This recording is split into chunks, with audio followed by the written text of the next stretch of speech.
have students that can do an application to be in here for an independent computer exploration class period.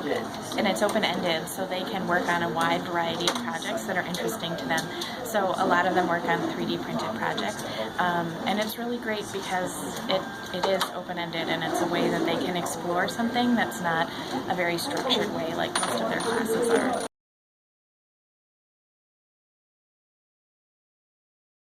Okay, so this is a project that a teacher in the school brought to us. It was a math teacher, 7th grade math teacher, and she had a mailbox which the handle was broken off. This is the original model. As you can see, there are 2 pegs which are used into, or are inserted into the mailbox itself, and one of them are broken off. So she came to us, she knew, well, she got the email. She knew that we were creating things. She was just like, okay guys, here's the model, what do you got for us? So I was kind of playing around with 1-2-3D design, using different objects, and I came up with an exact replica of the actual model through designing. And I had to take calculations of each single dimension of the original model, and I gave it to her, and she was so excited. She said it worked. It fit perfectly into the actual mailbox, so it just slides on. It fit perfectly, she said, and she was happy. I was happy, she was happy. I mean, I love helping people with their needs. Not only do I like to bring things for myself, but if someone comes to me with an idea, I'd love to help them. It expands my knowledge, and it helps them as well. And I can apply science, technology, and math, because you have to use math to calculate the different dimensions for the actual product, and then actually design it and then print it in the software. I believe this is the 5th model I have. My first challenge was definitely the dimensions, and then after that, it was what can I do to make this better? So Mr. Howe came up with the idea to make it exactly round, because in order for it to slide on to the actual locking mechanism, it needed to be rounded so I could slide in.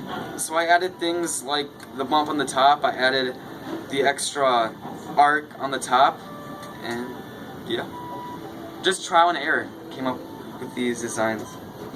Okay, so what we did for these tape things, so we have the tape roll, and some of the teachers were losing these, so they came to us and asked if we could make a design. So Zach and I both made designs, and we just trialed and errored on 1-2-3 design until we could get the perfect sizes and perfect shapes, until we made one that fits really nice and snug right in here, and it works really well. Okay, so this is a nameplate I designed for Dean Robbins, who gives us money to buy our MakerBots and different things in here. So to make this, I actually had to. This isn't a font. This is the special font that they use for their website here. So I had to take a screenshot of this, and then I did a long process so I could convert it into 1-2-3 design, which I did, and then I extruded it onto this just block, and so that made the lettering, and then I just used another lettering and extruded it upwards, so this goes down and that goes up. And to do all the different colors on this, we started printing it green, so that's why it's green on the bottom, and then when it reached right here, then we changed it to blue to give it this, and then when it reached over here, we changed it to yellow to give it 3 different colors.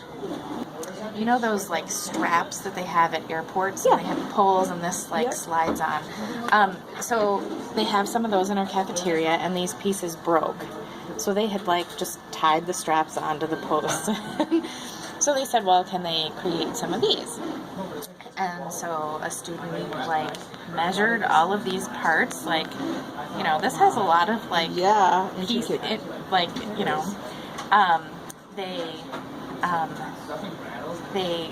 They changed the design a little bit, and actually the original one I think had some screws where it's screwed in, and the student designed it so that it was a little tighter, so that the strap would just fit in snugly and not pull out, and printed them in a bunch of colors, and now they're all fixed and they're all being used in our cafeteria. Yep.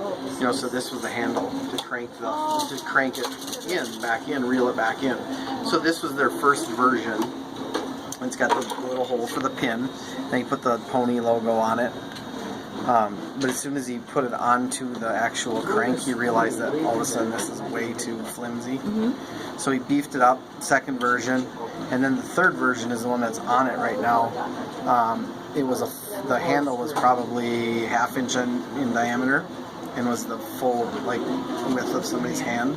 So all of a sudden he's, and they probably had 2 or 3 of those tape measures that were sitting down in, who knows what, some storage locker. They were just going to they were twisting them closed like this, like trying to just slowly get them, and otherwise they would have thrown them away. So again, they bring them in, just give us a simple little project, and these kids design away, and this is real life stuff. Where else to get the chance to have a problem and then you have to figure out how to solve it. You have to go through design work. You have to go through, talk to the person, get feedback. Does it work? All right, no, that's version 1. This is version 2. This is version 3. This is the perfect.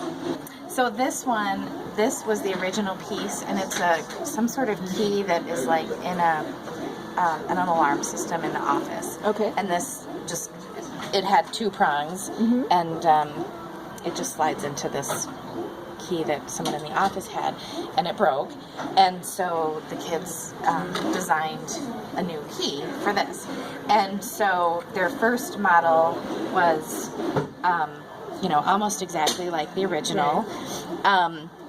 And then the student thought, well, this works. It fit in the key, but it was a little bit hard to pull out. So they thought, well, what if I designed this a little differently so that it would be easier to pull in and out? So then they added, so this same thing, but with a bigger ring so that you could pull it in and out. Which that worked great, but then this thing was under a desk, and so then this bigger ring bumped into the desk. So then they had another iteration, and that one is actually being used in the office, where they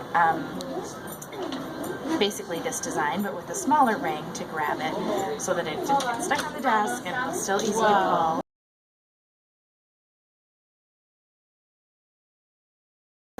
We took some of the carts into special ed classrooms as a special project, and we gave them sort of an introduction about what 3D printers are and how they're used in the real world, and just how cool technology is, to get them sort of excited about things. And then we gave them the opportunity to make, this was on Thingiverse, it was just little keychains like this, but there were still little ways that they could customize with their name or whatever they wanted, and pick a color and a font. The font, the separation of the letters. So they weren't designing very complicated things like some of the kids in here are, but it was still a way that they could get a taste of it and then get excited about something.